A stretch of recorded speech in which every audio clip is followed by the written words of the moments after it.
Hey everyone, welcome to Neil Talks. My name's Neil and it's time to talk the Sandman. As you probably know, I am well familiar with this story. I've been a fan of the comics since the early 90s and I'm really happy with how the show's coming together so far. I like that the creators of the show weren't slave to the comics, and yet they're keeping the spirit of the story very similar. There are panels that are replicated identically here on the screen. There are lines of dialogue taken straight from the comic books, and then there are whole changes that make sense for a lot of different reasons, whether it's just better writing, or we have more time to explore a character, or we want to clarify or simplify things that may have just been confusing or hard to translate from the original. And I'm really enjoying the discovery of these new elements and figuring out what I like about them, whether they work as well as the comic or even better perhaps. And one of those changes is coming up in this episode. I've seen the teasers, I've seen the trailers. I know that instead of John Constantine, we're going to get Joanna Constantine in this series. And a lot of that has to do with probably, I'm guessing, who owns the rights to Constantine, the Hellblazer that we all know from the comics, but also Matt Ryan from his appearance first in the self-titled show, and then I believe he appeared in Legends of Tomorrow a bunch. And the point being, it makes a ton of sense to put a character like that from an existing strong title into a new comic book when you're launching that comic book. You're sort of giving the stamp of approval to your comic by using an established fan favorite character like John Constantine. But John Constantine in the television universe isn't a character known by everybody. And in that case, it may make more sense to change the character into someone who's going to have a longer arc through this story, because John Constantine never comes back to the Sandman. But in future issues of the comic book, we're introduced to Joanna Constantine. I'm okay, for some reason, I'm fine calling her Joanna Constantine because I've never spoken her name out loud. I've only read her. I've called John Constantine a lot. But anyway, Joanna Constantine, she comes back in future issues of the comic book. Presumably she'll be coming back in future episodes of the TV series, so it makes sense to make that a single character. So anyway, I'm really curious to see Jenna Coleman's portrayal of this character. I love her from Doctor Who. I'm not sure that I've seen her in anything else, but she's a really interesting choice for a role like this, and I'm really curious to see what her interpretation of it is. Yeah, I think it's time for us to watch Dream begin to get all his tools of power back. So let's jump into it, guys. This is Chapter 3, Dream a Little Dream of Me. Are we flashing back here? Is this Newcastle? Joanna! Astra? Yes, it Got is. your text. Oh my god. What is it? What's happened? We have to go. We have to get out of here now. We will. Run now. In the comics, this is the story Oi, that Logue. launches John Constantine, turns him into the man he is. What the fuck did you do? You don't want to go in there. No, I bloody don't. Someone has to clean up your shit.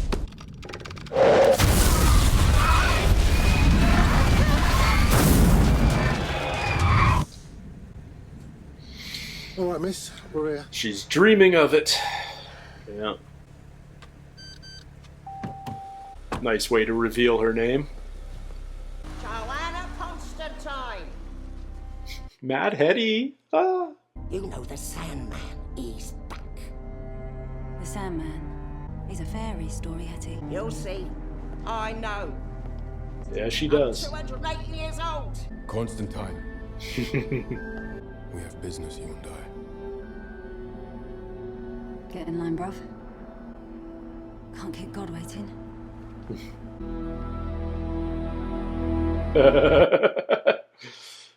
He's greater than God. Jesus fuck. Is that her? Can you not smell the sulfur? Take your top off. Then repeat after me. Da locum darissime. Da locum darissime. Da locum impiissime. Da locum impiissime. Quates baleavit, qui regnum tuum destruxit. Kevin!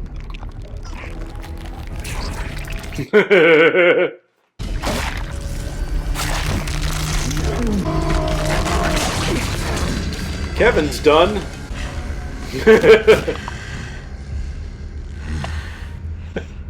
Oh. You're right about the demon, wrong about the host. His name is Agalaeus.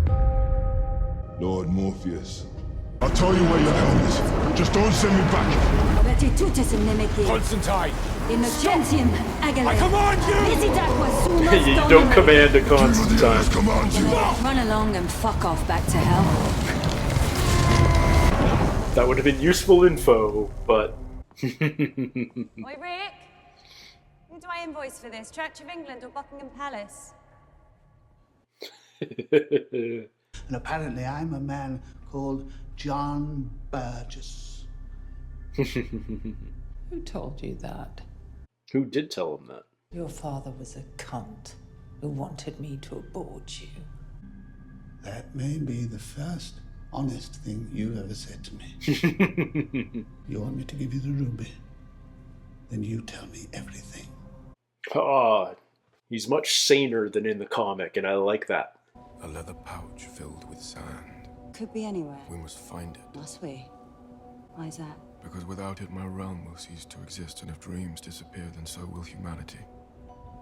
No offense, but I could do without dreams for a while. How does this approach generally work for you? You just turn up and order people about? Yes. And I work alone. Don't want you and your little friend follow me all over London. My friend. Is that not your Raven? She's good. New Raven. I was wondering when we'd meet him. Tell me your name. It's, Mathew, sir. Patton Oswalt. Matthew. If I need assistance, You I do, will ask actually. for it. She's getting away, sir. She... Batman. I've altered it. It only works for me now. I want us to give it back to him. Maybe he'll forgive us. Maybe. But maybe we shouldn't give away a jewel that makes dreams come true when we could use it to dream of a world without the Sandman. Oh, I love that we're getting more of these characters. I love it. The boss lady told me... Lucien is not your master. She told me you'd say that, too. This world is not safe. You think I don't know that? I lived my whole life here. That's why Lucien sent me to help you. If she is asleep, then I know exactly where to find her. In Joanna's dreams.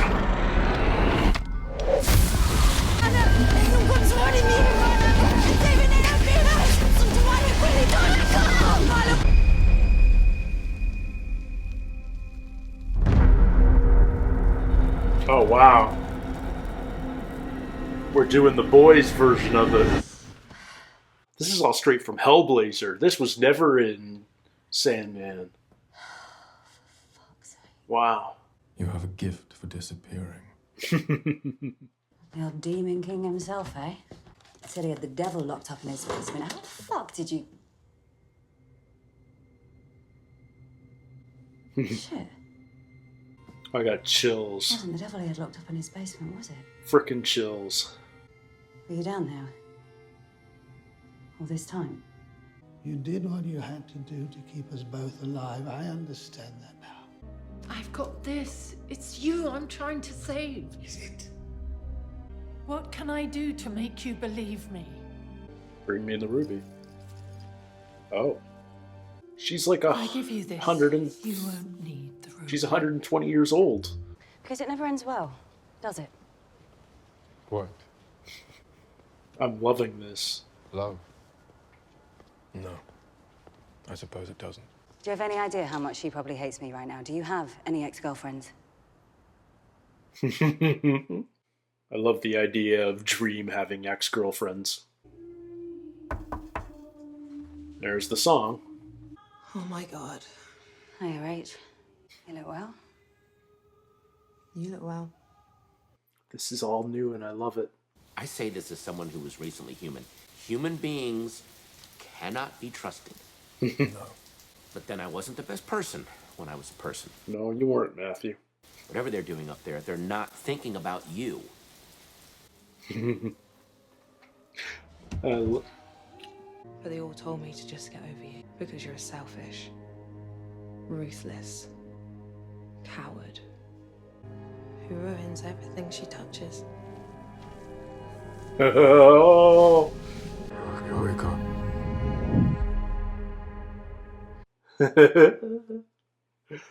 Oh, I love the way they did that. I've had such a wonderful dream. It was not meant for humans. No. We can go. Well, we can't go. We can't leave her like this. The sand was the only thing keeping her alive. But you want your sand back so that you can save all of humanity? Well, here she is! All you care about is your sand. Your power. Man, I've been in chills so much of this episode. I love it.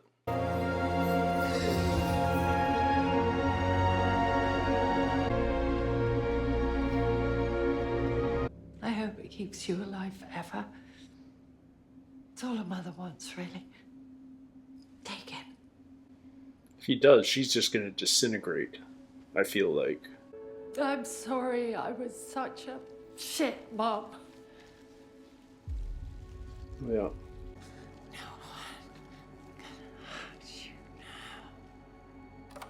Wow.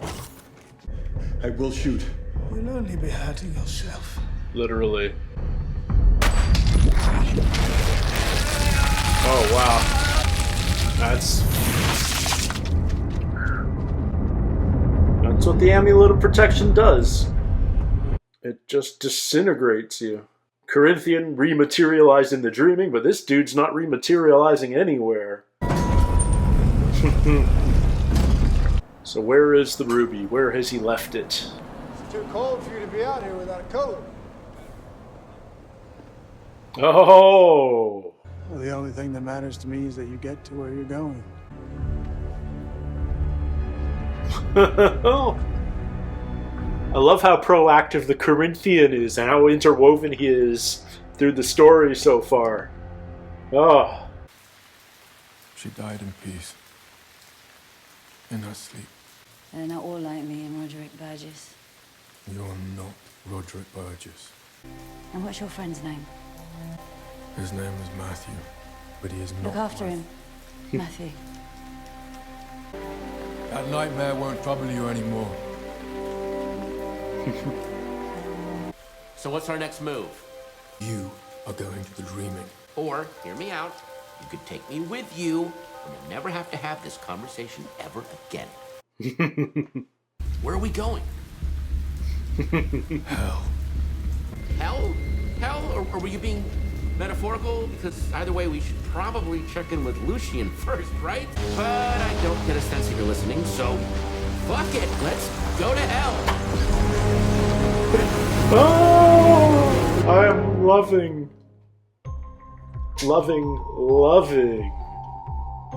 Patton Oswalt as Mathew. Oh, that's great. I love it. Yeah, obviously you take John Constantine's role and give it to Joanna Constantine. It's going to be a different story. It's going to be a different dynamic. And yet, one of the really interesting things they did here is they gave John Constantine's history to Joanna. If you're a fan of Hellblazer, you know, I'm pretty sure it's the Newcastle incident. Honestly, it's been a long time since I read it. But it was this thing John was involved with back in his younger days. And this girl, Astra, got consumed by a demon of hell. And it's haunted him ever since. And we actually got that here. That's so cool that we spent that time. And it's weird. They established Joanna as bi, because I think there was at least one male name in her list of exes. But there's some weird chemistry between her and Dream. And we raise the question, does Dream have any ex-girlfriends? So it raises the additional question, can he have a new girlfriend? Dream's so interesting because he's got this disconnect from humanity, even though what his realm is this most intimate of human phenomenon, the dream itself.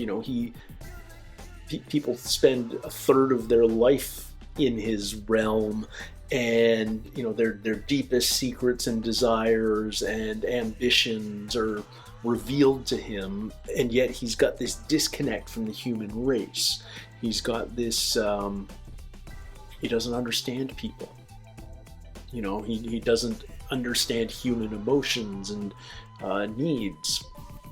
He was about to walk away with the bag of sand, and Rachel's well-being was of zero concern to him. As far as he was concerned, mission accomplished. And Joanna, for all of her flaws, and she has many, she's like, you can't just leave her. You have to do something for her. And can't you do something for her? And of course he can. And so he does. And one of the things I look forward to over the course of this series is more of those moments, more moments of Dream not finding his humanity because he's not human, but learning what it is to be human, and what that means, what that does to him, because he is isolated and alone. He doesn't want a new Raven. He doesn't want attachment. And Mathew, voiced brilliantly by Patton Oswalt, is going to go a long way in helping him get there. He in his mind, he's still very much human. He's, like he said, he only just died hours ago, and now he's suddenly a Raven, but he understands people. He may not be a good man, but he understands people, and he understands how people work. And maybe some of his advice and wisdom can be imparted upon Dream. But I like this birth of the uncomfortable partnership. It's the it's a dark fantasy take on the buddy cop genre, except they're not buddy cops, they're the mismatched partners, the odd couple. So yeah, I'm so thrilled with that. What is it about Patton Oswalt and amazing voice characters, whether it's Remy from Ratatouille, or Happy, the imaginary friend unicorn, or what did I just see him in?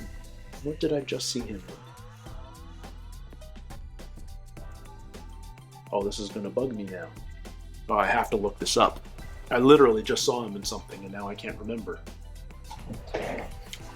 How could I forget? He's the voice of the Deep's Gills in The Boys, of all things. But there's something about he just sounds not like every man, but he just sounds like a guy. He doesn't bring mysterious otherworldliness to the character, and he just sounds so grounded and normal and matter of fact, and it's such a nice counterpoint to all of the gravitas that Dream has.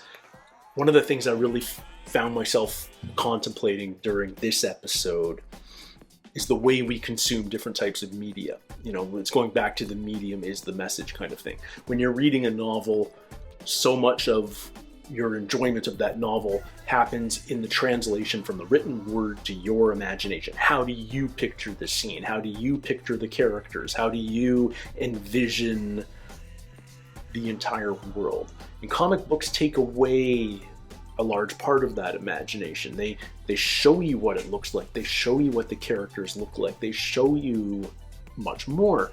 And yet you're still adding your own flavor to it. You know, what do these characters sound like? How is that line delivered?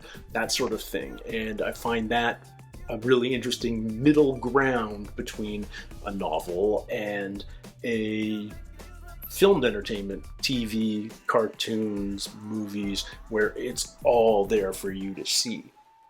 And as wonderful as it is to have a medium that involves your own imagination and your own interpretation of the written word, one of the magical things that happens with filmed entertainment, in my mind, is witnessing somebody else's interpretation, namely the performer themselves. The actor brings something to the role, not just in their delivery of the line, but the nuances of their face, their posture, their entire performance imbues the scene with something that you may never have imagined yourself. So seeing the interpretation of something that I'm already familiar with done in a way that I may not have anticipated is a really wonderful experience. Sometimes they don't align, and that's what that's the trouble with any adaptation is, you know, if you're in love with a story, if you're in love with a comic book or a novel, and then it gets adapted to the screen, even if it's faithful, it may be performed in a way that jars for you because it doesn't match how you imagined it. You're never going to match everybody's expectations. But I'm open enough to new interpretations of this stuff that, while it may not have been how I read it when I read the comic, I really appreciate what the cast is bringing to these roles. And the dynamic between, you know, Joanna and Dream in particular was very different than the written dynamic between John Constantine and Dream in the comic. Yeah, I want a Joanna Constantine spin-off already, and I've only gotten a single 42-minute episode of her, and yet, you know, give me Jenna Coleman all day long. I want to see more of what she's up to on the daily.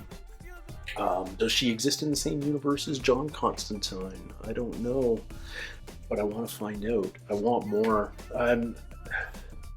This shows everything I wanted. And yes, there are diversions from the original, but that, so far, I think those adaptations, those changes have been really intelligent ones, and I'm really, really eager for more. Give me more of everything I've seen so far. I love that we get, you know, little nuggets like Rick the Vic, names and characters from classic Constantine. Mad Hetty makes an appearance. That's wonderful. And now we're off to hell. That'll be a doozy of an episode. Can't wait to get to that one. Can't wait to watch it with you guys. Until then, everybody, take care, stay healthy. We'll see you soon. Cheers.